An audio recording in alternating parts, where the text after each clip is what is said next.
Paunova, minuutti 30, olkaa hyvä. Thank you, Chair.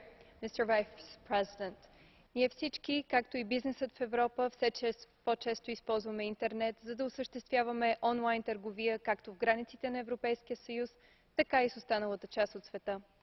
Забележителният успех на интернет не е просто стечение на обстоятелствата. Причината е, че глобалната мрежа продължава да се развива всеки ден като резултат от отличното функциониране на нейния модел на управление.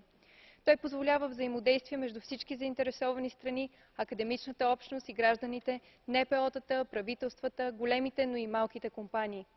Форумът за управление на интернет се превърна в успешна демократична платформа за дебат и обмен на добри практики. Затова напълно подкрепям неговото продължаване и по-нататъчно развитие.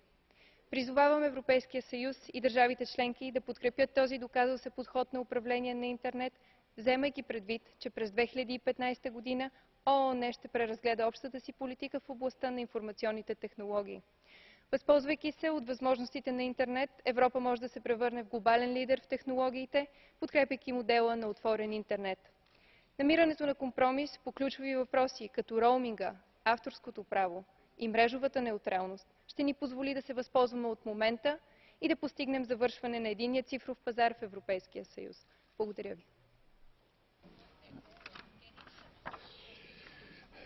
Thank you.